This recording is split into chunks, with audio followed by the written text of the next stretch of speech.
Pessoal, boa tarde para vocês aí, obrigado por terem vindo.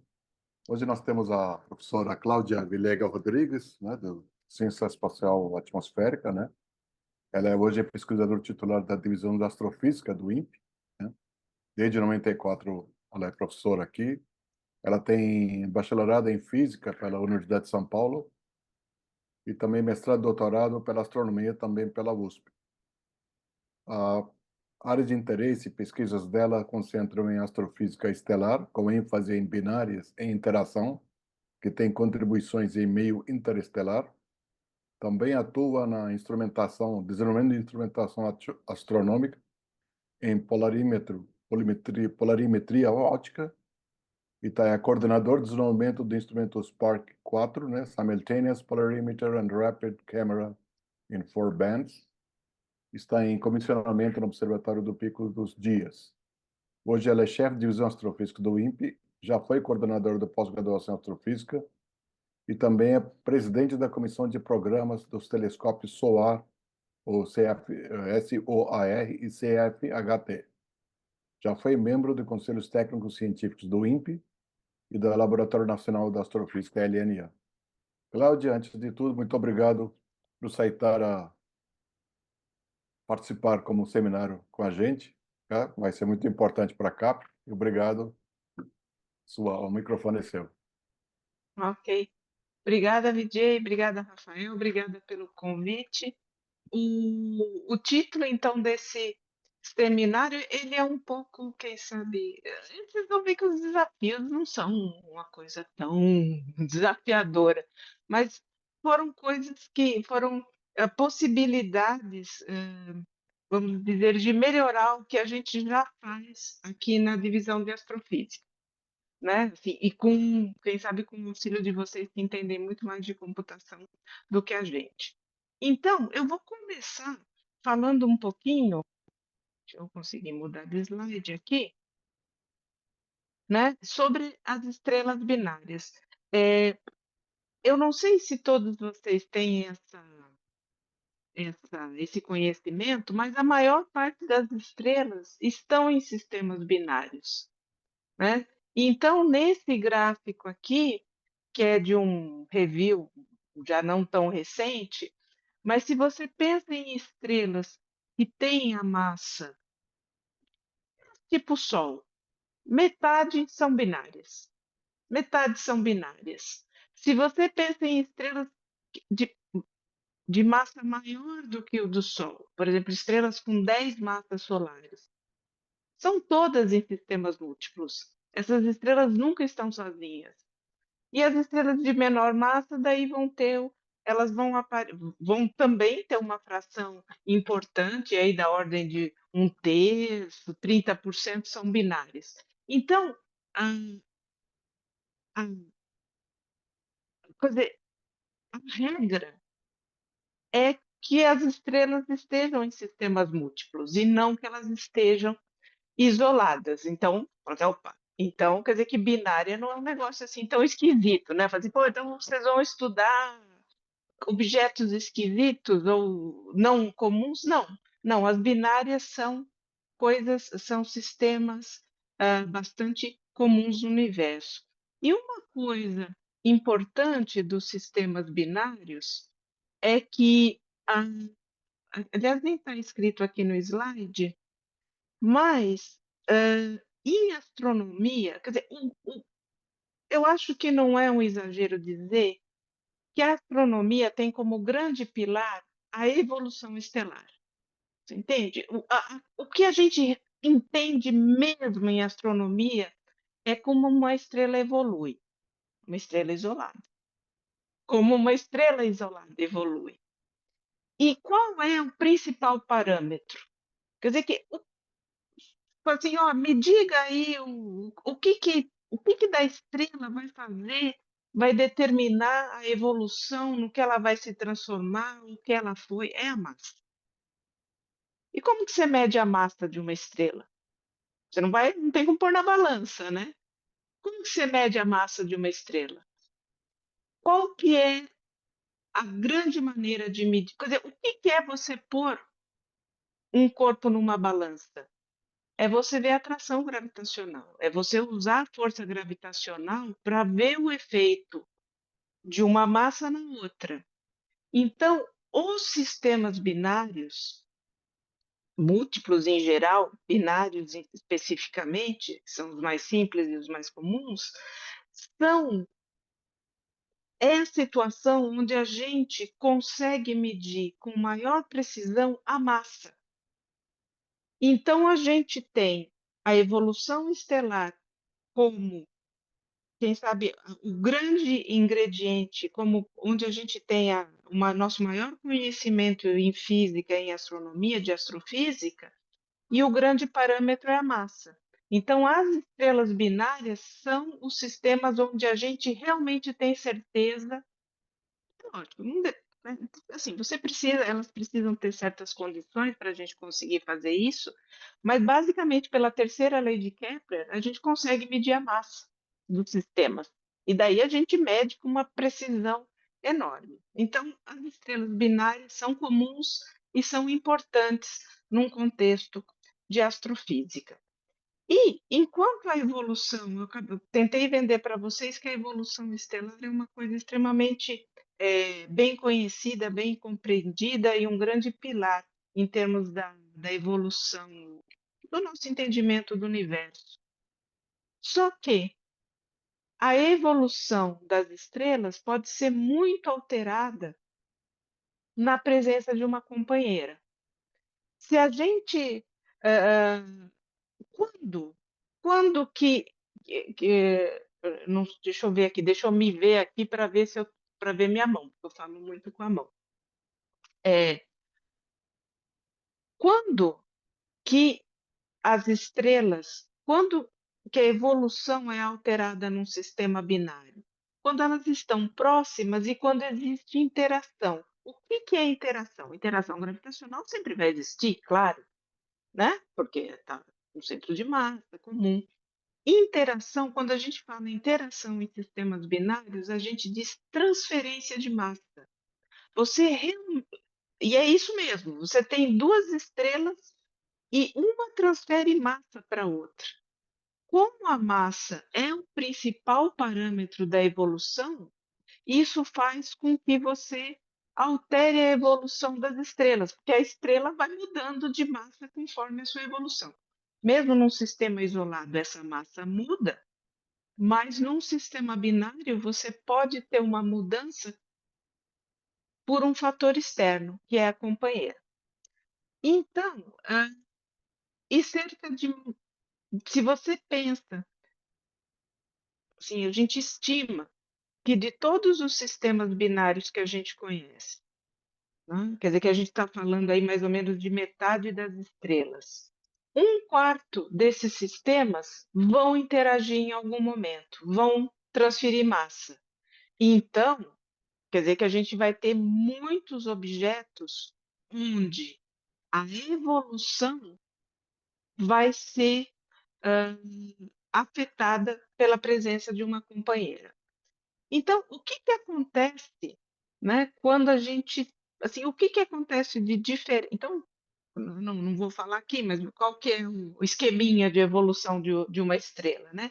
A estrela tem lá uma nuvem de gás e poeira, tem um colapso, forma uma estrela. Essa estrela vai ficar a maior parte da vida dela na sequência principal, queimando hidrogênio no núcleo, e depois ela vai expandir como uma gigante vermelha, uma supergigante vermelha, e dependendo da sua massa, vai virar uma anã branca, uma estrela de nêutron, um buraco negro. Isso é o resumo da evolução de uma estrela isolada. Como que é a evolução num sistema binário? Né? Ups. Tem trocentas mil possibilidades, certo? Esse gráfico aqui é horrível. Eu falei, eu vou pegar a versão original. Mesmo na versão original não dá para ver nada, certo? Vocês não precisam ler. É só para mostrar o quão diversa pode ser a evolução na presença de uma estrela, né, da companheira. Aqui é um gráfico um pouco mais, vamos dizer, digerível, onde a gente tem três colunas, onde o que muda nessas colunas é a massa do parzinho. A estrela azul é a estrela de maior massa, a estrela amarela é uma estrela de baixa massa. Então, quando essas estrelas, e por elas evoluírem, elas estarem muito próximas, né, existem aqui, então aqui a gente está vendo que as estrelas passam ficam meio que em contato, né, as 2 estrelas podem estar dentro de um envelope comum, enfim, pode acontecer um monte de coisa. Uma das coisas que pode acontecer e que também é super importante no contexto de astronomia, é uma explosão de supernova. Quer dizer que um dos caminhos para a gente ter supernova é através de sistemas binários. Então aqui tem alguns caminhos. Essas ondas gravitacionais vêm de merger. Merger do quê? Sistemas binários, certo? Eram estrelas que evoluíram para estrelas de nêutrons, buracos negros, e acabaram, hã, se tornando uma. Então, aqui no próximo slide, eu vou tentar mostrar um vídeo, vamos ver se que dá certo, que mostra, assim, uma concepção artística do que seria a evolução de um sistema desse tipo. Estão vendo aí o videozinho, né?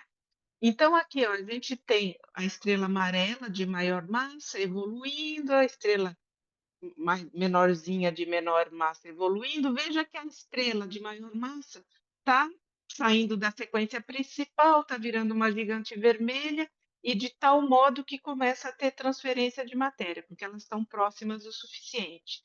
A gente passa a ter um disco de acreção em torno da estrela de menor massa. A estrela de maior massa já virou uma anã branca, quer dizer que ela perdeu toda aquela matéria externa, ejetou aquela matéria na forma de uma nebulosa planetária, coisas que a gente vê, tudo isso a gente vê. E daí, se você continua enxergando esse sistema, aquela estrela que ela, agora a gente tem transferência de massa no sentido inverso, certo? E essa outra estrela, aqui um velocímetro, na realidade é um massímetro. A massa dessa estrela está aumentando até o ponto que ela ultrapassa a massa de Chandrasekhar, que é 1,4. Enfim, essa massa é a massa quando a estrela explode como uma supernova, certo? Então, hã, vamos ver se eu consigo aqui. Vai me aparecer todos os YouTubes possíveis e imaginários. Pronto, voltei para a minha. Então, isso para vocês terem ideia do que pode acontecer num sistema binário, certo? Quer dizer que os sistemas binários são comuns, a evolução das estrelas pode variar muito, e vamos dizer, nesse contexto, é nessa praia que a gente tenta dar umas braçadas, né? Então, o que que a gente faz aqui na divisão de astrofísica, né? Hã, eu e várias outras pessoas, né, a gente estuda, entre outras coisas, as tais das variáveis cataclísmicas magnéticas, que eu vou explicar para vocês o que que é, mas elas se inserem naquele último estágio onde a gente está tendo a segunda transferência de massa. Certo? É mais ou menos aí que a gente está falando. Então a gente tem uma estrela. Você vê em meu mouse, né? Sim, sim. A Sim, gente tem um. Ótimo, obrigada. A gente tem uma estrela aqui tipo solar, uma estrela de sequência principal, né? Que está tão pertinho da anã branca que se forma, então, uma estrutura, né, de transferência de matéria, que é um disco de acreção. E quando a gente olha isso aqui no telescópio, isso aqui está super longe, a gente não tem capacidade de discernir essa estrutura, né? Toda essa estrutura é mais ou menos, as 2 estrelas, mas disco de acreção é mais ou menos do tamanho do Sol. É um sistema bem compacto, um sistema bem pequeno, né? Então a gente não consegue ter resolução espacial para ver isso daí. Mas a gente sabe que na maior parte dos casos, o que mais brilha, o que mais a gente vê é o tal do disco de acreção. Outra coisa que a gente tem que lembrar, o que é vida de astrônomo? É vida de quem analisa a luz. Porque a gente não consegue ir para a estrela, não consegue pôr termômetro na estrela, não consegue. Tudo que a gente sabe do universo, com exceção de ondas gravitacionais e de alguns neutrinos, de algumas coisas ah, mais esquisitas, 99% de todo o nosso conhecimento do universo é luz. A gente recebe luz. Luz no óptico, luz no infravermelho, luz em raio-x, luz em rádio. E isso a gente usa para entender essas coisas, né? Mas nem sempre imagens, né? Podem ser luz de diferentes maneiras. Então, eu vi que vocês estão mandando perguntas, eu acho que é melhor deixar para o final. Mas sim, podem ter planetas nesses sistemas binários também. Tem, inclusive a gente pode medir. Então, as variáveis cataclísmicas, devido, quer dizer que o que a gente, o que é mais brilhante nesses sistemas é essa matéria em, né, que flui de uma estrela para outra. E essa estrutura ela pode causar muita variabilidade. Aliás, o cataclísmico é por causa disso. Elas são variáveis e são cataclísmicas, porque às vezes essa variação de brilho é muito grande, como eu vou mostrar para vocês em um minutinho. Uma coisa que vale a pena também lembrar, e por causa simplesmente da terceira lei de Kepler, e você pensar num sistema que tem mais ou menos o tamanho do solo, esses sistemas têm períodos orbitais, quer dizer que as estrelas estão girando, né, em torno do centro de massa comum em escala de horas. Então, você vê, você vai para o telescópio e dentro de uma única noite você vê o sistema girando, você vê o sistema por todas as linhas de visada possível dentro da nossa perspectiva, certo? Então, isso permite a gente ver muitas coisas. Então, isso aqui é um gráfico da Associação Americana de Objetos Variáveis. Isso aqui é uma das variáveis cataclísmicas mais antigas, assim, mais estudadas, SS Cygni. Cygni é a constelação, SS é uma numeração de estrela variável, né? O que é importante vocês verem nesse gráfico aqui é que esse objeto ele fica aqui num estado de brilho, num dado estado de brilho na maior parte do tempo, e de vez em quando ele tem aqui uns piripaques, tá? Esses piripaques a gente está falando que o objeto aumenta de brilho dezenas de vezes, dezenas de vezes. O que está acontecendo aqui é que todo aquele disco de acreção está ficando mais brilhante, porque muda a viscosidade, de acordo com o que a gente entende. Aqui, a gente tem uma coisa que você vai falar, é a mesma coisa, ó, o objeto está ali, num brilho, de vez em quando ele fica mais brilhante. Só que aqui ele está ficando, ele pode ficar milhões de vezes mais brilhante. Então, opa, o que está acontecendo aqui? Nesse caso, a matéria que está fluindo da estrela tipo solar para a estrela não branca, aquela matéria ela vai se acumulando na superfície da anã branca até o ponto em que ela atinge temperatura e pressão para a gente ter fusão nuclear na superfície da estrela. Então você faz assim, pá, você faz um flash de fusão nuclear. É como se a gente visse o centro do Sol por alguns instantes. E daí é pouca matéria, mas é um processo muito eficiente, né, de gerar energia. Então, a gente tem esses picos, que são, que são as estrelas novas, não supernovas, as estrelas novas. As estrelas novas são variáveis cataclísmicas. Aqui, a gente já está vendo uma curva de luz, quer dizer que a gente está vendo como a luz de um dado sistema varia ao longo do período orbital.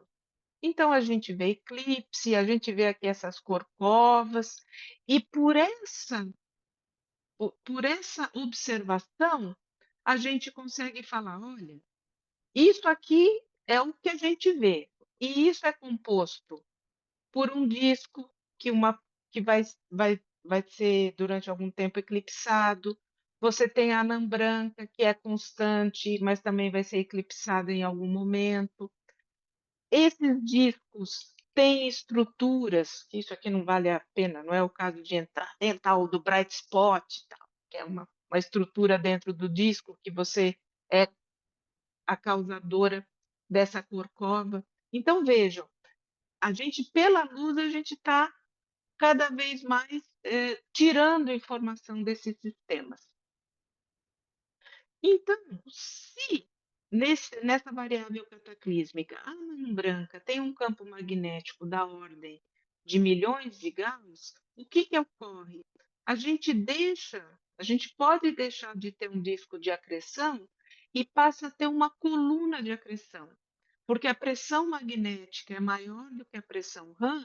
Então, em vez da matéria ficar espiralando e cair em torno até cair na anã branca, ela segue a linha de campo, certo? Uma questão aí de sai das equações de fluido, tal, aquelas coisas, para quem se alguém fez física de plasma, é isso aí, certo? Aparece dessas coisas. Então a matéria fica congelada nas linhas de campo. Então você pode mudar muito a geometria, certo? E isso a gente consegue ver e a gente consegue estudar. E o que é mais interessante é que nesses sistemas com coluna magnética em lugar de disco de acreção, novamente a parte mais brilhante é a coluna, mas não é a coluna como um todo, é a região dessa coluna onde ela bate na anã branca. Então, isso aqui é um pontinho bem aqui, que nem dá para ver, certo? É a coluna, porque vem a matéria está vindo da secundária, vai em direção da anã branca, acopla na linha de campo, atinge velocidade supersônica e tem um choque, certo? E é dessa região que vem toda a emissão. Então eu digo que é uma tampinha de garrafa, assim, na superfície da anã branca, certo? É uma pequena região responsável por quase toda a emissão desse sistema. Isso nos sistemas magnéticos. Isso ocorre quando a anã branca tem um campo magnético de alguns milhões de Gauss, certo? A gente está falando de um campo magnético enorme, certo? Qual que é o campo magnético do Sol? É da ordem de Gauss, certo? É bem menor do que isso. Então, a gente realmente está falando de um campo magnético muito grande, certo? Ok. E aqui nessa região, a gente tem dois tipos de emissão. A gente tem emissão ciclotrônica. Quem sabe vocês se lembram? Lembra quando tem aquela história do elétron fica girando em torno da linha de campo, tem a frequência ciclotron, né? Girosíncrono, né? Tem vários nomes aí que a gente dá.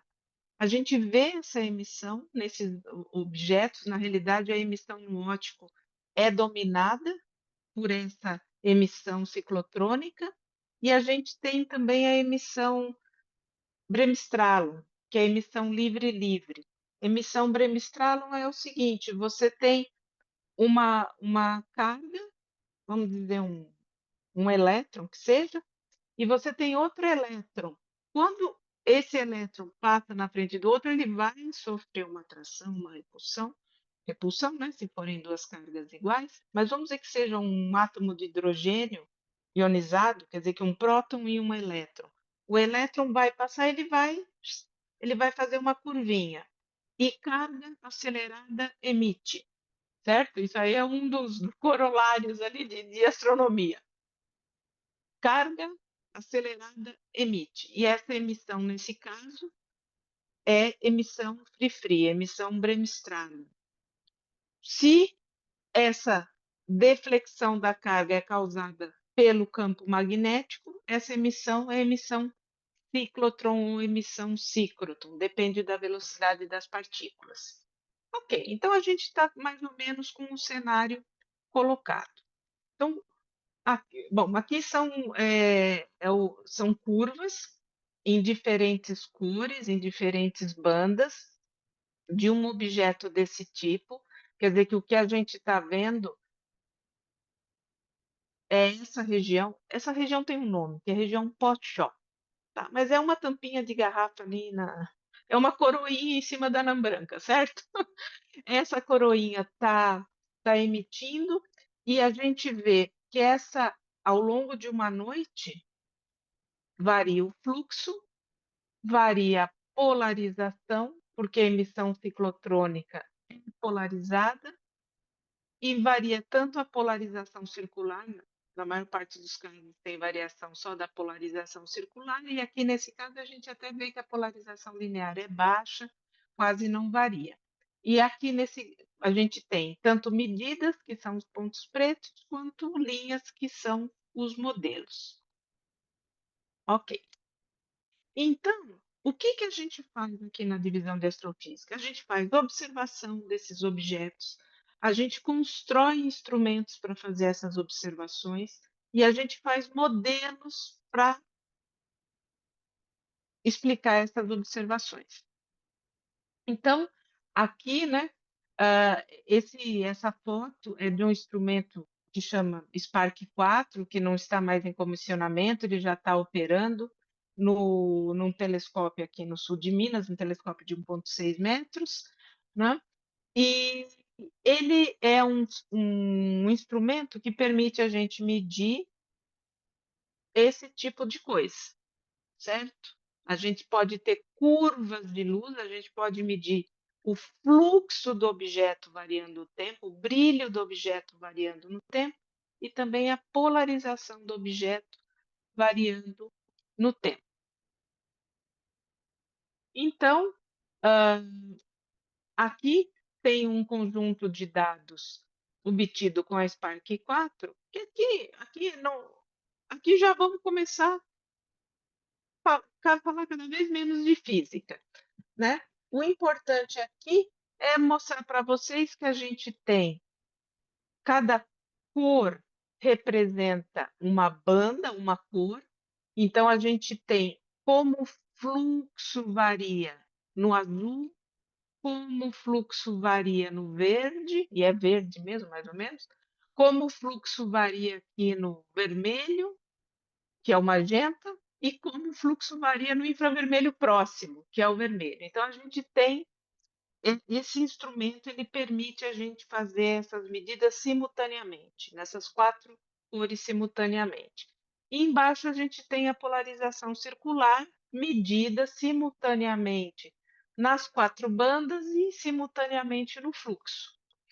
E medir a dependência espectral, medir como o fluxo, polarização, depende da cor, depende da frequência, depende do comprimento de onda, tem tudo a ver com astrofísica, porque ciclotron, bremistral, um corpo negro, essas coisas variam com a frequência. Então, quando a gente consegue saber como a emissão varia aqui no tempo, mas também varia com a frequência, você tem muitos parâmetros, tem muitos requisitos para fazer a modelagem, certo? Quer dizer que você tem que fazer um modelo que explique muita coisa ao mesmo tempo. Então, fica mais difícil, mas a chance de você conseguir falar alguma coisa correta do objeto fica mais forte também. Então, a gente faz observações, faz instrumento, e a gente também tem um código, né, que faz um monte de coisa, né, ele faz, ele calcula a emissão dessa região. Não é o caso agora de ficar entrando nos detalhes, né, mas ele calcula a emissão ciclotron para a gente conseguir explicar o óptico, ele calcula a emissão bremistral para a gente conseguir explicar o raio-x. Enfim, a gente tem uma ferramenta computacional física, mas computacional, para explicar uma observação, certo? Que a gente foi lá no telescópio e obteve. Ó, e de novo aqui, né? Então, aqui, só para essas curvinhas foram curvinhas feitas com o modelo Cyclops. E eu falei: "E daí? Essa curvinha serve para quê, né? Só para publicar?" Sim, é para publicar, né. E o que que a gente publica, né? Mas então aqui tem a anã branca, essa regiãozinha roxa é a região que emite, que produz o ciclotron no caso, né. Essa linha vermelha é um exemplo de uma das linhas de campo magnético dessa anã branca, né? E aqui tem os parâmetros que a gente ajusta. Um dos parâmetros é a massa da anã branca. Que eu não sei se eu consegui vender o peixe bem, é um parâmetro super importante, certo? Você determinar a massa é uma coisa bem legal. Só que além de determinar a massa, a gente determina a quantidade de matéria que está sendo transferida de uma estrela para outra, a gente consegue determinar o valor do campo magnético, alguma informação sobre a geometria. Então, aqui nesse caso, quer dizer que para a gente fazer, né, esse ajuste aqui, que não está perfeito, mas também não está ruim, esse ajuste em azul, né, a gente precisou adotar um campo magnético de 28 milhões de Gauss, certo? E uma massa da anã branca de 0,85 massas solares. Ok, os valores aqui não são importantes, mas para vocês começarem a fazer aonde a gente quer chegar, a gente quer tirar esses parâmetros físicos, porque é isso que é importante do sistema, certo? Você quer falar, essa estrelinha tem campo magnético tal, tem massa tal, tem perda de massa tal, porque daí a gente vai também tentar querer entender cada objeto individualmente e colocar isso num pacote completo e entender como esses objetos evoluem. Então, vamos para os desafios, né? Então, eu selecionei aqui, quer dizer, que trouxe para esse seminário, 2 desafios. Bom, é desafio para mim, às vezes vocês vão falar: "Pô, Cláudia, isso é trivial". Então pronto, tá. É a fome e a vontade de comer, certo? Então, quais são os 2 desafios, né? Então, como também tentei falar, para a gente entender uma variável cataclísmica, uma estrela, uma galáxia, qualquer coisa, você tem que ter medidas, você tem que ir para um telescópio, medidas no óptico, medidas em rádio, medidas com ondas gravitacionais, e você tem que ter um modelo que reproduza isso. Então, a gente vai ter um problema, um desafio relacionado com a medida e um problema relacionado com os modelos. Então, o problema é a determinação da polarização. E eu vou falar por quê. Você fala assim: "Pô, Cláudia, mas você não determina a polarização?" Sim, eu determino, de um dado jeito, com algumas hipóteses. Será que tem como a gente fazer melhor? Então, para eu falar isso, eu tenho que explicar um pouquinho como a gente faz uma medida, certo? Como a gente mede a polarização da luz. Antes disso, eu vou falar o que é polarização, tá? Porque pode ser que nem todos vocês se lembrem o que é polarização. Então, luz. Luz é radiação, é onda eletromagnética.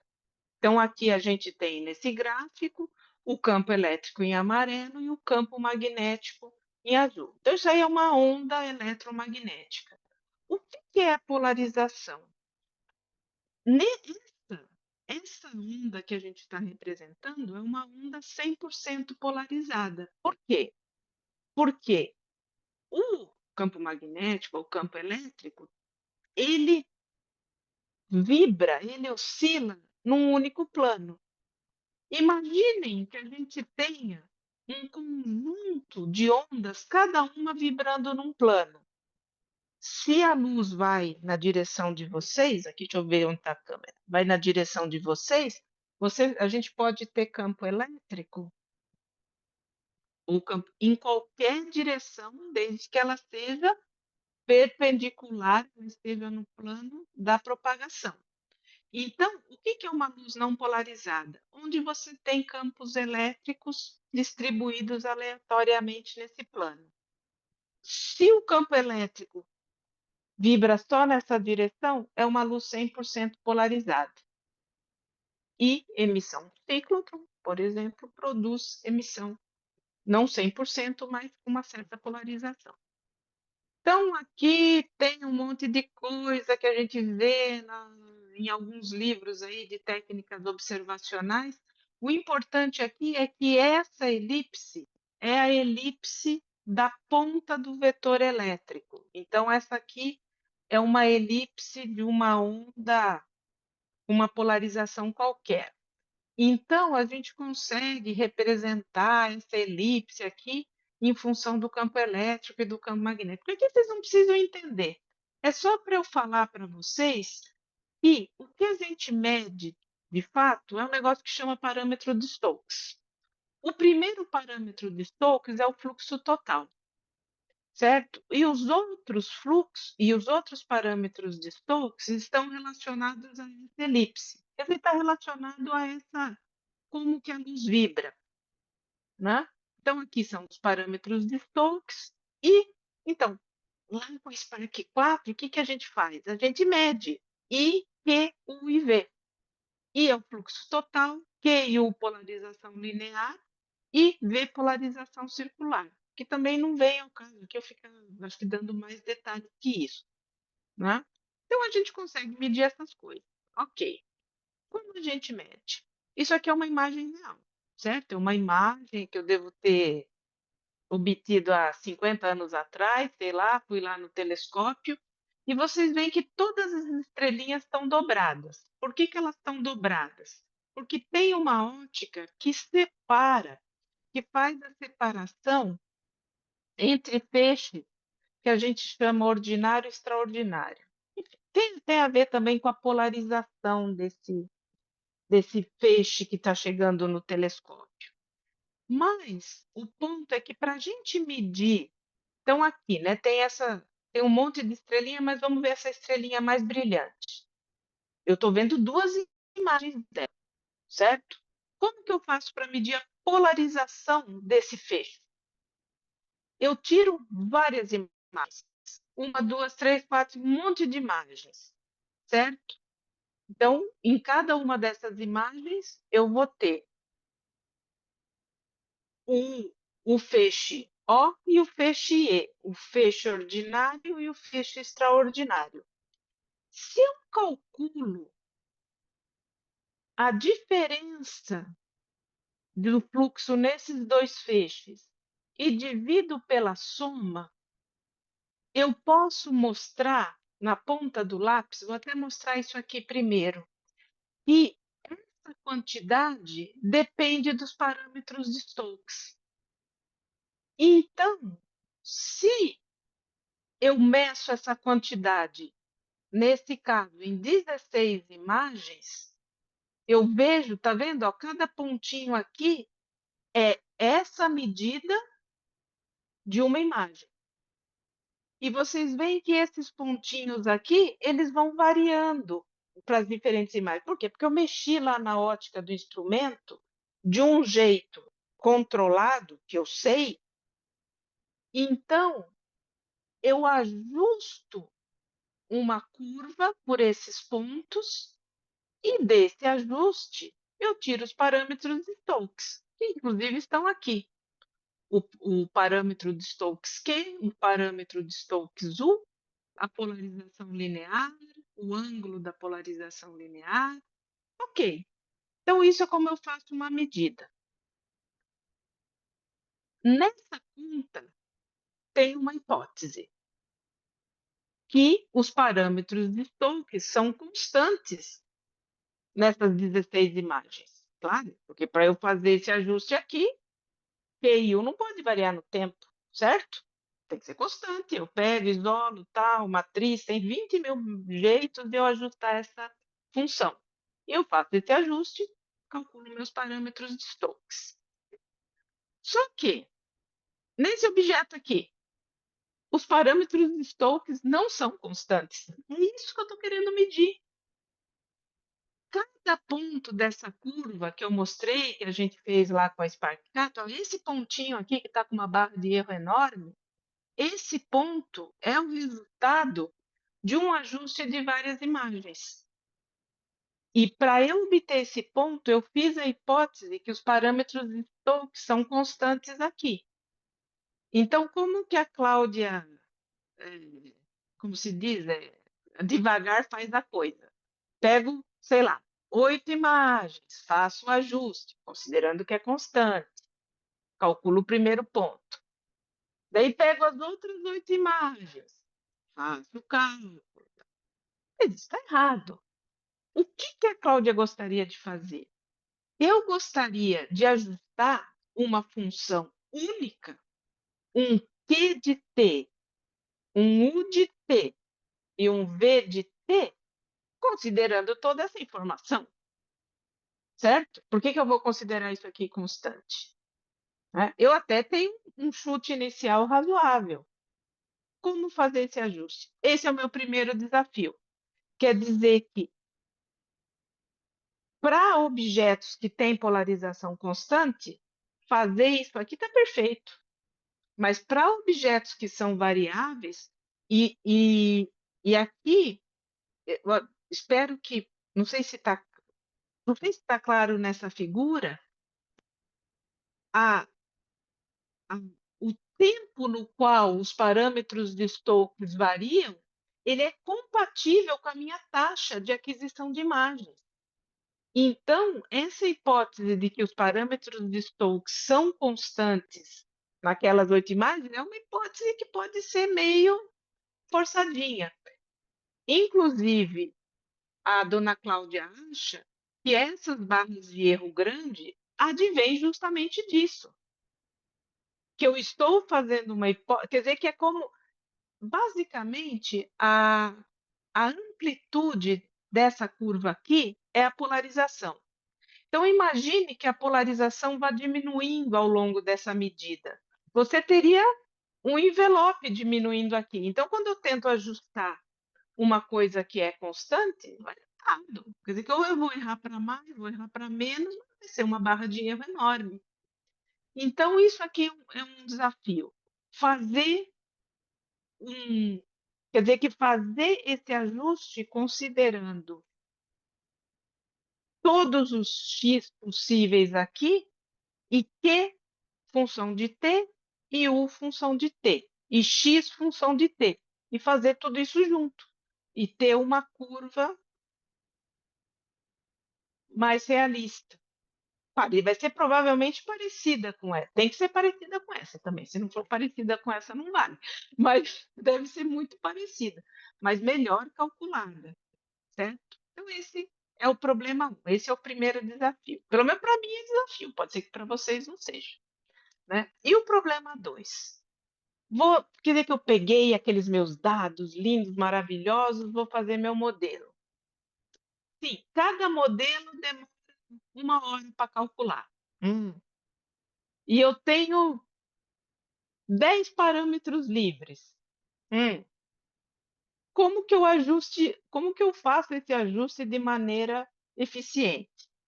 Daí vem o método Cláudia, né? Então, bom, isso aqui é o Cyclops, que eu já falei. Então, só para falar, né? Então, aqui, se você tem um conjunto de parâmetros, a gente consegue, com o Cyclops, calcular qual é a emissão desse modelo, né? Aqui é o que a gente faz. Eu acho que até, não sei se vou falar aqui. A gente tem que definir a geometria da coroinha, daí tem que fazer um grid tridimensional dessa coroinha, daí a gente vai preencher essa coroinha com valor de densidade, temperatura e campo magnético. Para fazer isso, a gente tem que fazer umas outras contas, a gente resolve o problema do choque na região, que é o que vai dar os perfis de temperatura e densidade. Depois, então, que você preencheu essa grade 3D, você faz o transporte radiativo, você calcula a emissão dessa região. Ok. E daí você faz lá, eu quero faz isso em todos os parâmetros de Stokes, para ajudar.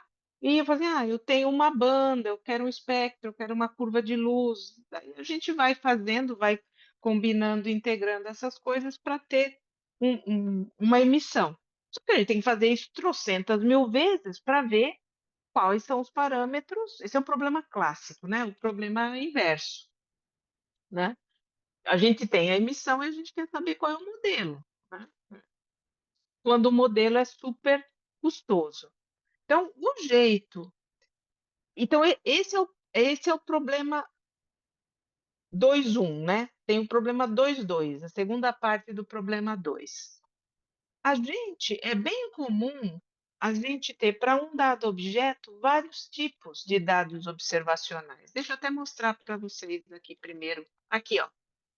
A gente tem espectro em raio-x, certo? Então a gente foi lá, usou aqueles satélites, certo? E a gente vê como a emissão do objeto varia em raio-x. Então aqui, por exemplo, aqui a gente está vendo que esse objeto tem uma emissão que tem um máximo em torno de 1 keV, certo? Isso aqui é emissão Bremsstrahlung, certo? E tem esse formatinho aqui, certo? Basicamente, isso aqui depende da massa da anã branca. Só que para esse mesmo objeto, a gente foi lá no telescópio aqui do sul de Minas, no Observatório do Pico dos Dias do OPD, e a gente teve várias curvas de fluxo e de polarização. E a gente quer uma figura de mérito que fale qual que é o melhor modelo. Qual que é a figura? É o Qi quadrado. Sim, mas Qi, as escalas são diferentes. Como que eu vou definir esse Qi quadrado? Certo? Só, olha, a gente tem que mexer manualmente nessas coisas para que o ajuste realmente vá para o que o nosso olho diz que é bom. Mas a gente mexe manualmente nessas coisas. Então, aqui, os métodos que a gente usa. Quando a gente tem um modelo mais ou menos bom, a gente usa o Amoeba, basicamente o método de gradiente, né? A gente parte de um ponto e vê para onde que essa figura de mérito fica maior ou menor, né? Depende aí como você define, né? Se for que quadrado, você vai procurar um mínimo, né? E beleza, esse é um método. Esse método é relativamente rápido, porque você não precisa de muitas interações, você calcula, sei lá, 50, 60, 100 modelos, se você já está perto, ele converge, você está bem, mas se é um objeto que você não tem a menor ideia de nenhum daqueles parâmetros, a gente usa o Picaya. E o Picaya, ele sorteia pontos em toda a região do espectro até você chegar no mínimo. Só que isso aqui, às vezes a gente calcula milhares de modelos e ainda não tem uma boa descrição, né, da distribuição de probabilidade de cada modelo. Podemos usar Markov Chain e tal. Markov Chain, as cadeias de Markov ficaram mais lentas ainda, sabe? Então, esse é um outro problema. Quer dizer que, dado um conjunto de dados e tendo essa ferramenta de ajuste, primeiro, como definir uma figura de mérito de forma objetiva, matemática e bem, né? Mas você define uma figura de mérito que não consegue distinguir bem dois modelos, ou que você fala, pô, esse modelo aqui tem uma figura de mérito menor, mas eu estou vendo aqui que o espectro em raio-x é horrível. Então a gente pega e aumenta lá forçosamente o peso da curva de raio-x para ajustar. Enfim. Então, um problema é definir a figura de mérito e definir da figura de mérito modelos eficientes para a gente chegar em modelos, em bons modelos ou nas famílias de modelos. A gente faz isso, mas a gente faz meio na mão, usando esses métodos, mas ainda meio manual. E é isso, certo? Então, falei bastante e tal, mas não cheguei a ultrapassar o tempo. Então, é isso. Quer dizer que os desafios computacionais seriam outros, tá? Mas esses seriam dois, assim, que eu acho que pode dar caldo, né? Enfim. Não, mas não sei se eles são muito triviais para vocês. Cláudio, obrigado aí pela participação sua com o seminário. É muito importante tentar entender os problemas do INPE, que especialmente o nosso programa é aplicado, né? Especialmente aos problemas das missões do INPE, missões fim, né? Então, nesse sentido, vem ajudar a gente. Antes de passar as perguntas, só uma curiosidade. Vocês dependem de, você falou que tem que descobrir parâmetros, né, de cada estrela, da massa, não sei o que, tal. Isso. Pelo histórico de dados, não consegue fazer alguma coisa, opa, ele tem essas características, então eu posso inferir que a massa é X. Ou não, é perigoso. Em alguns sistemas, sim, Ah, mas ok. não em todos. Ah, Tem entendi. sistemas que foram a gente que descobriu. Entendi. Você entende? A gente tem Ah, trabalhos que a gente. ah, Então, são objetos completamente novos. A gente está novos. fazendo as primeiras medidas. Então, tudo Uhum, bem. Vamos dizer uma anã branca. A anã branca não vai ter 10 massas solares. Ela vai uhum, estar entre 6,6 e 1,4. Mas entendi. saber aonde está dentro desse intervalo é importante. Quer dizer, campo magnético. Campo magnético não vai ser 1 kGauss, vai ser megagauss. Mas é 10, é 20, é 30, 40, 100. Entendi. Você entende? Então, mesmo para os objetos que a gente não sabe nada, a gente já tem um intervalo. A gente Uhum, tem intervalos, assim, bons chutes iniciais. Mas é a mesma coisa que você falar assim, puxa, conheci assim, sei lá, eu falei assim, a minha filha. Você falou assim, a sua filha é alta e baixa? Eu falei assim, a minha filha tem entre 1 metro e 2,5 metros. Certo. Mas que informação eu estou dando da altura da minha filha? É uma informação correta. Está entre certo, 1 e certo. 2,5, É. mas para você não Nossa, diz nada. a Agora, se eu te precisão. falar entre 1,60 e 1,70, você fala, Sim.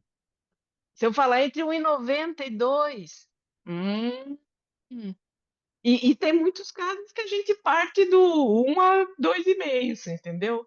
Então a gente quer fechar um pouco para daí fazer a separação dos altos, dos baixos, dos magros, dos gordos, de olho azul, olho vermelho, para daí entender. Porque, assim, uma analogia que eu sempre faço, quem sabe até alguns de vocês já ouviram, o que que você faz? Você vai passear na floresta, você vê que tem folhinha compridinha e folhinha redondinha, que tem plantinha com flor e plantinha sem flor. Num primeiro momento, isso é uma observação ingênua, tal, mas depois você vai ver que isso tem tudo a ver com a biologia do negócio. Então, a primeira coisa é você entender os parâmetros, que é onde a gente trabalha, para depois, num segundo momento, falar: opa, o que são essas coisas de fato? Como elas evoluem, né? Né? O que que elas vão virar? Mais ou menos isso. Ok. Obrigado. Pessoal, por favor, façam as suas perguntas. Eu posso. Pode Olá, tirar, boa Rafa. tarde. Ah, Ok. oh, desculpe. Pode falar, Matheus. Ok, boa tarde. Desculpa tomar a linha. Eu fiz uma pergunta durante a apresentação, que eu fiquei Ah, bem curioso sobre como os planetas, eles, eles são nesses sistemas binários. Eles também são estudados nesse sentido de interação, no sentido de entender a interferência desse sistema binário sobre as condições climáticas desses planetas e tudo mais relacionado. A senhora poderia Condição comentar mais, por climática eu favor? já não sei, mas eu não sei se você se lembra, Matheus, o primeiro planeta descoberto foi descoberto em torno de um pulsar, certo? De um pulsar. Quer dizer que um pulsar é um negócio que já explodiu como uma supernova. Como que ainda sobrou um planeta lá? Quer dizer, você explodiu uma supernova e ainda ficou. Ou será que o planeta foi formado depois? Pode ser, se formou depois. Então, isso aí são coisas que a gente está estudando ainda. Num sistema binário, isso vale para variáveis cataclísmicas, mas também para não variáveis cataclísmicas. Quer dizer, como que você, como que você identifica um sistema binário? Melhor, como que você identifica que aquela massa não está sozinha. Aquela massa pode ser uma estrela que pode estar com outra estrela. Aquela massa pode estar com uma outra massa, que é um planeta. Você pode ter duas massas, duas estrelas, com um planeta. Esse planeta pode estar girando em torno de uma estrela e girando em torno das duas. Em todos esses casos, o que você vê, porque esses bichos estão girando em torno do centro de massa, não é a única técnica, mas a técnica mais, uma das técnicas mais eficientes em identificar é ver velocidade radial. Você mede que o sistema está se aproximando e se afastando, certo? Então, você vê sistemas binários que o centro de massa está variando. Qual que é a explicação mais carne de vaca? Tem um terceiro corpo. Tem um terceiro corpo, que pode ser planeta. Então, isso existe. Então, a gente vê essas coisas em sistemas binários novos, de sequência principal, mas a gente também vê isso em sistemas binários evoluídos. A gente vê, quer dizer, que existem algumas variáveis cataclísmicas onde a gente vê variações que alguns grupos interpretam como devido à presença de planetas nesses sistemas.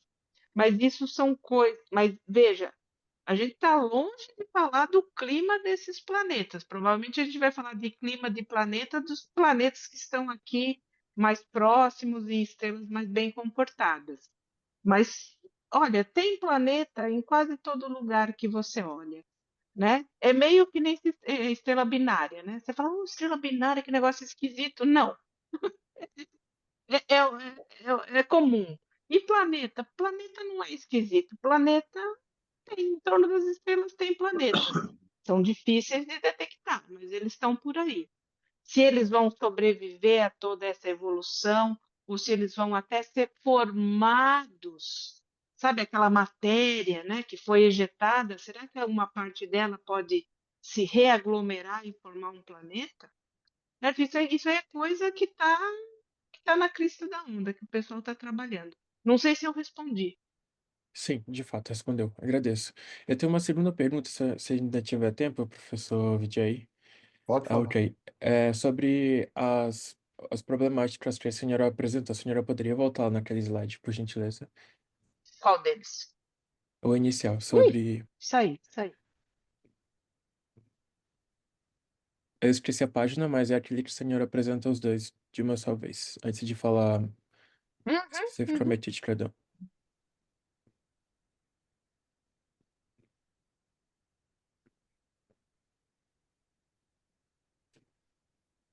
Eu acho. Desafios, ok. Isso, esses dois. Eu tenho uma pergunta específica sobre medidas das propriedades da luz, fluxo e polarização. O que que vocês têm usado para preencher esses gaps que a senhora preencheu? Desculpa, esqueci. Quais ferramentas computacionais vocês têm utilizado para tentar resolver esses problemas que a senhora apresentou? Digo, em termos de software. Então, você está falando das medidas, né? Então, Exatamente. das medidas, a gente tem vários softwares que fazem esse ajuste aqui. Ah, esse ajuste é carne de vaca, certo? É facinho de fazer. Você pega aqui, Santo cosseno, seno, isso aqui você pode fazer método mínimos quadrados, método disso, método daquilo, tem trocentos mil. Então, uma questão de método, inversão de matriz, tem um dos softwares que a gente usa. Hoje, até esse é um slide que eu deletei, a gente está partindo para ter todo o nosso pacote de redução de dados em Python. Então, hoje, a nossa redução é feita em Python. É que é um slide, se você quiser, eu posso mostrar que eu teria que sair desesconder o slide, mas a gente tem uma página no GitHub, basicamente foi o Júlio Campagnolo, que é um rapaz que fez doutorado no Observatório Nacional e agora trabalha no CETET lá do Rio de Janeiro, apesar de ser paranaense, e ele fez todo um pacote para resolver problemas relacionados à polarimetria e tal em Python. Tem algumas coisas que ele desenvolveu do zero, outras coisas ele desenvolveu de pacotes Python já existentes na literatura, e isso é uma coisa que a gente tem trabalhado bastante, porque as ferramentas de redução de dados astronômicos existe ainda uma ferramenta que é uma ferramenta maravilhosa, que chama IRAF. Ela é basicamente em C, só que ela teve, isso aí só astrônomo conhece, né? É, e ela foi descontinuada a manutenção. Então os astrônomos ficaram meio loucos, né? Porque começou os hardwares serem atualizados e o IRAF já não rodava mais em, sei lá, em Intel não sei quanto, sabe essas coisas? Então as pessoas migraram para o Python, mas a gente ainda está longe de ter ferramentas tão bem ajustadas e de alta confiabilidade como eram o IRAF. Então, enfim, mas a nossa ideia é, se a gente for partir para essa solução aqui, a gente vai querer fazer em Python. Ou fazer se for alguma coisa muito custosa, a gente faz em C, quem sabe, que Fortran, acho que não existe ainda Fortran, eu sei programar só em Fortran. Então a gente faz em C, um dia eu vou aprender C, né? Você faz em C e faz um front-end em Python só para não sei o quê e roda em C por baixo, porque o Python é muito lento, né? Embora também falaram que o Python está aí com uns desenvolvimentos recentes, né? Que para agilizar, né? Eles estão fazendo coisas aí para ele ficar mais rápido. Mas isso é quem fala é o pessoal aí que trabalha com essas rotinas, que não é muito a minha praia. Mas é Python. Quer dizer que hoje, se a gente for fazer alguma coisa, vamos fazer em Python ou em C, conversando com Python. Né? Interessante. Mais uma outra, minha última pergunta é sobre os dados. Essas imagens ópticas, cada pixel, ele é um valor real ou ele é um outro tipo de valor? A senhora poderia falar sobre, por favor? Os dados cruz aqui dessa imagem são valores inteiros, Uhum, de 2 a 16 bits.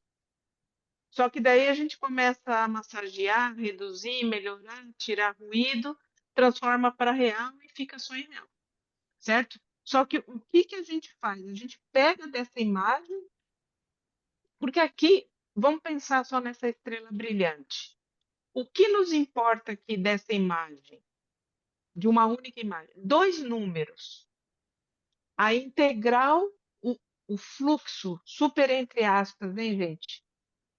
O fluxo dessa imagem e o fluxo dessa imagem. São esses dois números que nos interessam. Disso aqui, para eu pôr nessa expressão. Então, eu vou ter dois números por imagem, vou ter, nesse caso aqui, 16 imagens. Certo? uhum. Então, e é isso aí. Então, as imagens em si, elas são triviais de trabalhar e isso não é o que pega, né? O que pega é depois que você reduziu. Por que a gente chama redução de dados? Porque a gente vai reduzir toda essa informação para dois números. É uma redução danada, né? De fato. Então, é claro, você pode falar, mas tem outras estrelas. Tá, então a gente vai reduzir para 100, porque eu vou considerar 50 estrelas aqui nesse campo e vou fazer isso para 50 estrelas. Quer dizer que para 50 pares de imagens, né? E fazer esse cálculo para.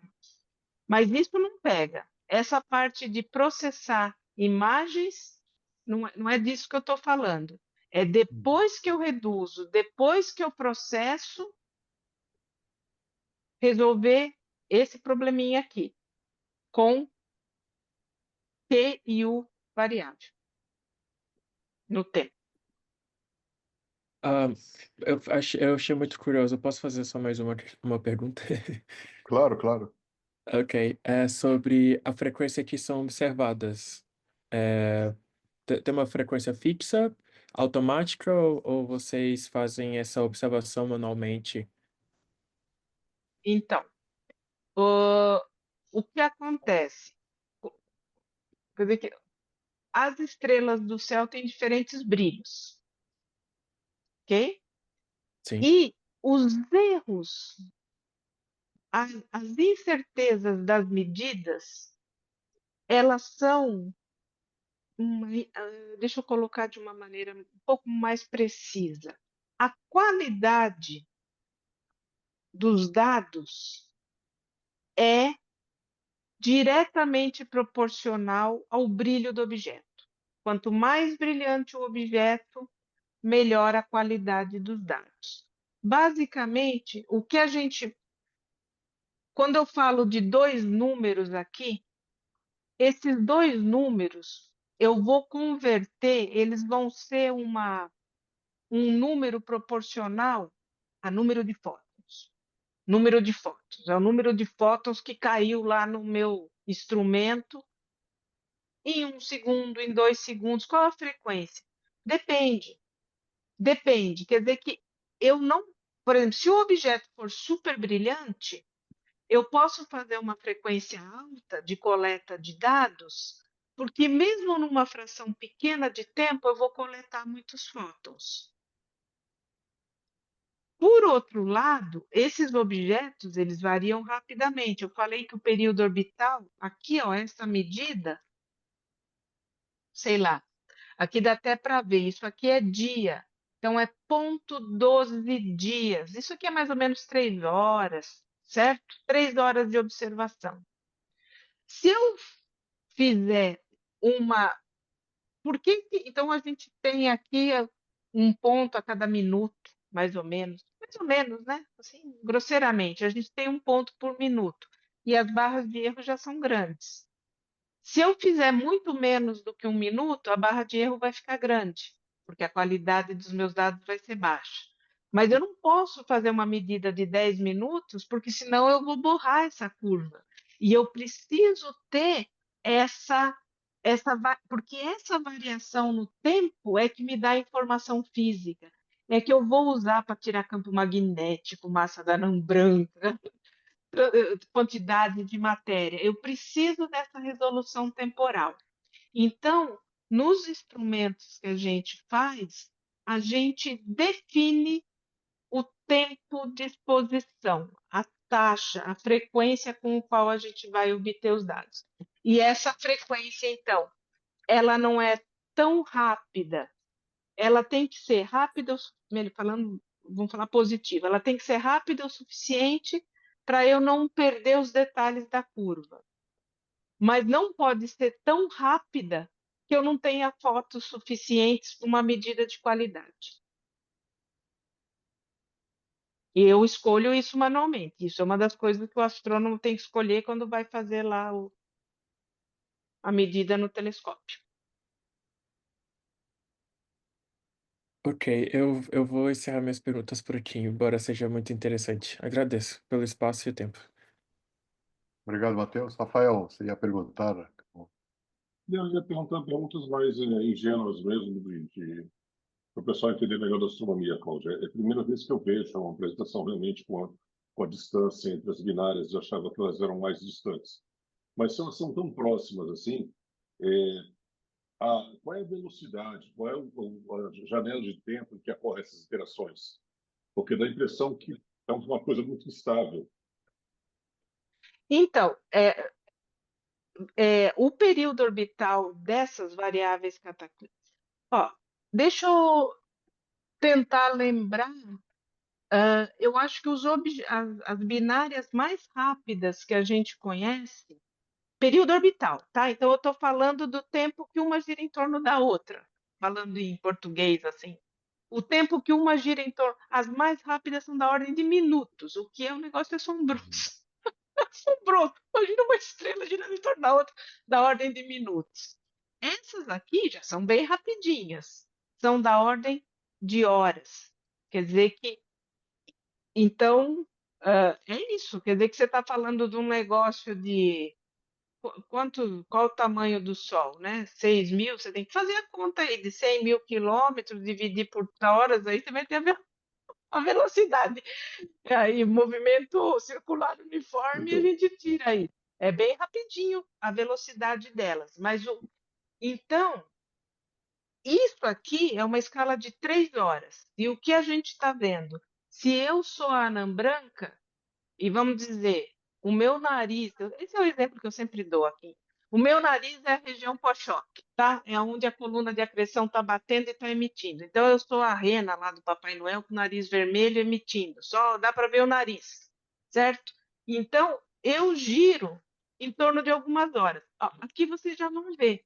Por exemplo, se eu tenho um sistema binário que é assim, você não vai ver região pós-choque, aqui a emissão vai ficar zero. Daí você vê, então é tipo um farol, certo? Mas num sistema, devido a sistema binário, os pulsares, enfim, porque tem o farol dos pulsares, mas aí é a estrela girando, né? eu me pergunto Então, justamente isso. Como é, essas coisas são rápidas, elas devem ser instáveis. instáveis, Instáveis, não. O período orbital desses objetos é cravadão, é super constante. não, mas Ao instáveis. longo de. Pode falar. A pergunta sobre instável é o seguinte: são duas estrelas circulando muito rápido, muito próximas, e uma delas acaba chupando uma matéria da outra e volta, e daqui a pouco explode e faz aquela nebulosa planetária. Isso deveria acontecer com frequência nesses casos, né? Quer dizer, não devem ter sistemas de estrelas binárias estáveis a longo prazo, vamos dizer, há milhões de anos. Isso, há Então, bilhões de anos. Esses sistemas aqui, em termos de evolução, então tem os piripaques.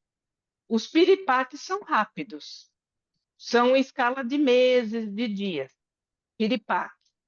A evolução, por exemplo, uma variável cataclisma. Acabei de formar, quer dizer que o sistema começou a interagir.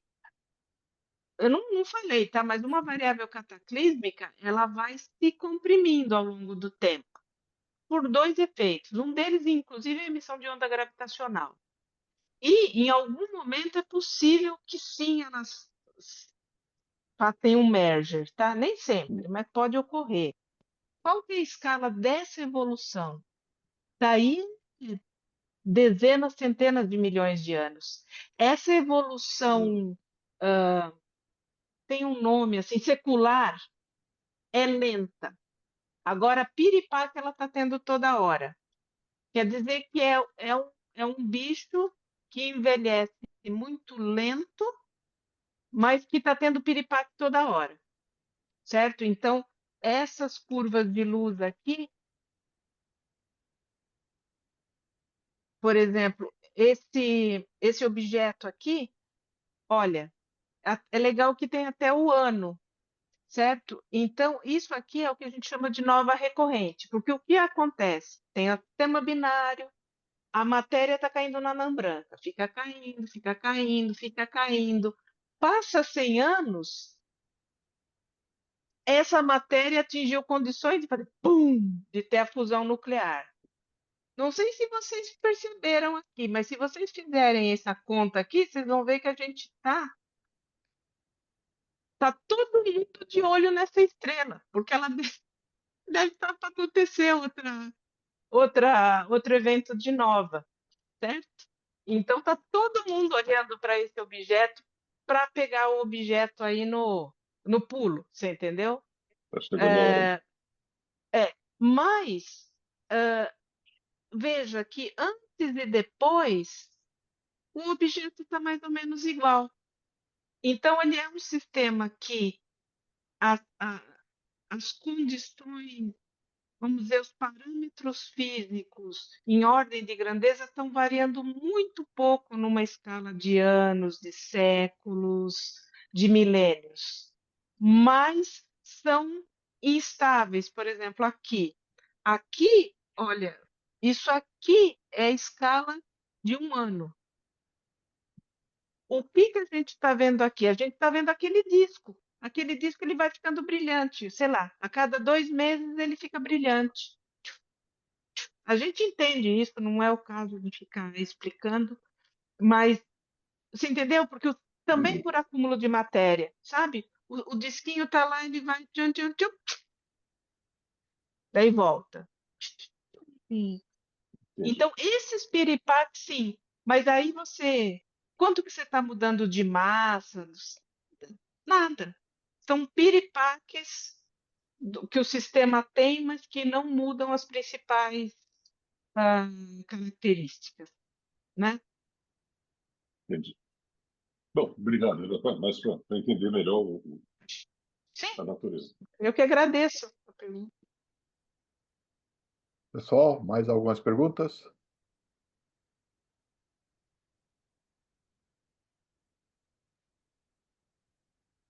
Ok. Ok. Cláudia, muito obrigado outra vez aí, compartilhar suas pesquisas e quem sabe vai conseguir achar outros alunos também para poder trabalhar em conjunto com seus problemas. E, Oi, Denner, Prof- tudo bem? é, desculpa, tem pergunta? Denner, você o quer fazer Denner, pergunta? o Denner tá sem microfone, eu acho que ele vai digitar. Ah, ok. Vocês estão me escutando agora? Agora Agora sim. sim. Agora Ah, sim. estava falando aqui. Eu gostaria de fazer uma pergunta para a Cláudia, agradecer ela por ter vindo no seminário da CAP. Tive a oportunidade de fazer uma disciplina com ela, foi bem proveitosa, assim, e eu consegui aprender muita coisa. E, Cláudia, mais para o final da sua apresentação, você comentou sobre o que eles chamam de varrer o espaço de parâmetros, né? Do método de Monte Carlo e tudo. Puxando um pouco para a computação, já possuem, não sei se você já pesquisou sobre, Sim, mas já sim. possuem avanços significativos de inteligência artificial nesse sentido, de varrer esse espaço de parâmetros, de conseguir uma forma mais otimizada, porque, como você disse, demora, né, esse método de Monte Carlo. Já saiu algum estudo nesse sentido, o pessoal trabalhando com inteligência artificial para estrelas binárias e tudo mais? Ah, bom, tem bastante coisa de inteligência artificial sendo aplicada em astronomia, né? Eu acho que o meu chute não é uma coisa com qual eu trabalho. Para variáveis cataclísmicas, olha, eu até acho que tem um trabalho, sim, de variáveis cataclísmicas, que inclusive acho que eu vi ontem, de enfim. Qual que é a brincadeira? Classificação. Porque esses objetos, como que você encontra esses objetos? Assim, o céu tem milhares de estrelas, né? Como que a gente fala, isso aqui é uma variável cataclísmica? Como que você pesca? Como que você minera? Como que você identifica esses objetos? É variação de brilho, principalmente por variação de brilho. E daí tem a questão da classificação, certo? Então, eu não sei se eu entendo 100%. Aliás, eu acho que eu não entendo o que é inteligência artificial, mas uma maneira é você identificar padrões, certo? Então, você tem lá, fala assim, ó, esse objeto é uma variável cataclísmica magnética, esse objeto é uma variável cataclísmica magnética, esse objeto não é uma variável cataclísmica magnética, e esse aqui, adivinha? Daí ó, vai ter os métodos que vão dizer, ó, não é, tal. Então, eu acho que na parte de classificação tem muita coisa para fazer. Aliás, outra coisa, sim, tem grupos que estão trabalhando para se preparar. Eu nem sei se vocês conhecem tem pessoas do CBPF, mas tem pessoas de outro lugar que tem um telescópio, quem sabe vocês têm ouvido falar, que antes ele chamava LSST e agora ele é o Vera Rubin, né?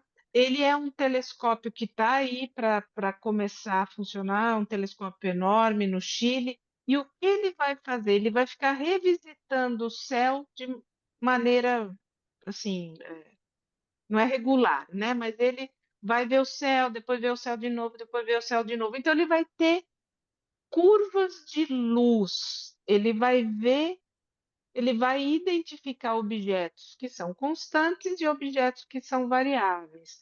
Um problemão é a classificação desses objetos e fazer uma classificação rápida, confiável, para distribuir isso, para falar, ó, isso aqui é uma supernova. Supernova é fácil, porque supernova, o aumento de brilho é estúpido, são poucas. Isso aí é fácil identificar. Uma variável cataclísmica é um objeto que não é constante, mas também não é tão variável assim. Então, por exemplo, como identificar? Como separar variáveis cataclísmicas de trocentos outros tipos de objetos variáveis? Ou melhor falando, como classificar toda essa variabilidade, como classificar tudo isso que o LSST vai começar a cuspir daqui a pouco numa taxa enorme? Certamente, sim, certamente não. Tem pessoas, e eu sei que tem pessoas trabalhando no Brasil para trabalhar com classificação.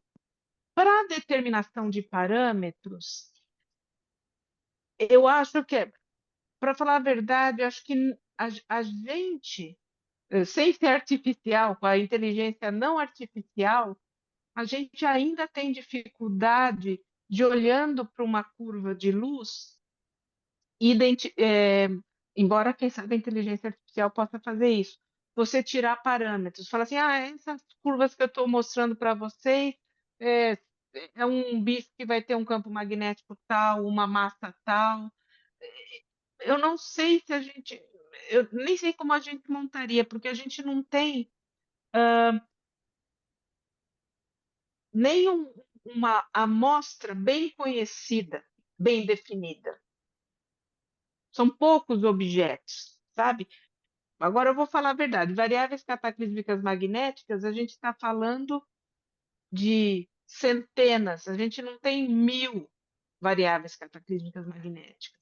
Então, já começa a ser um negócio que eu acho que para a inteligência artificial pode ser números pequenos.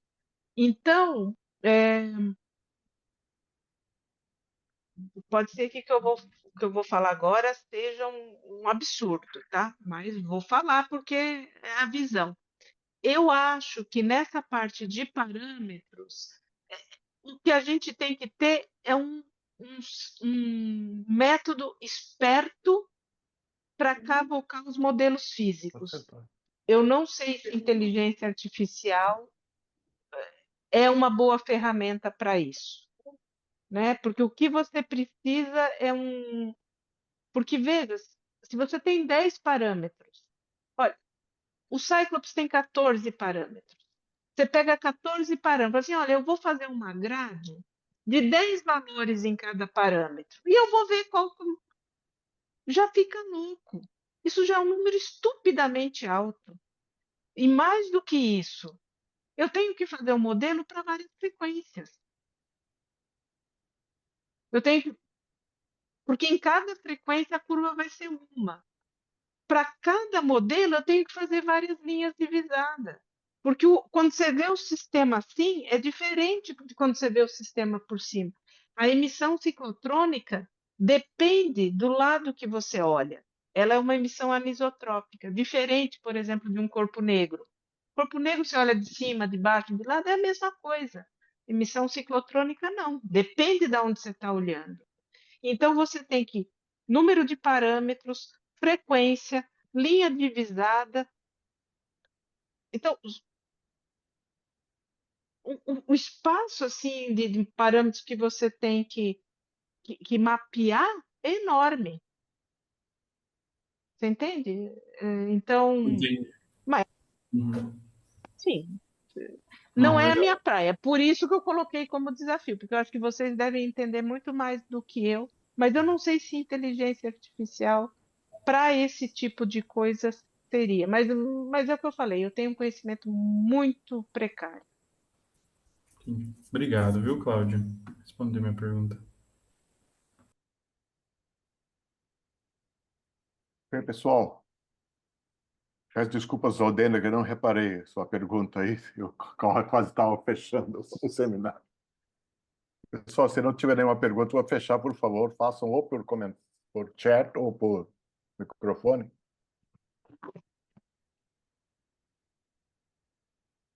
O pessoal já cansou de astronomia, vamos voltar. Mas tá certo, Cláudia, outra vez, muito obrigado Obrigada. aí. De qualquer forma, vamos ver, tentar conversar, tentar atrair alunos para tentar ver se IA dá jogo para o que você está falando, quem sabe. Tá bom? Tá certo. Tá Obrigadão, bom. gente. Tchau, tchau. Boa Obrigado, tarde aí para pessoal. todos. Até semana que vem. Até mais. Tchau.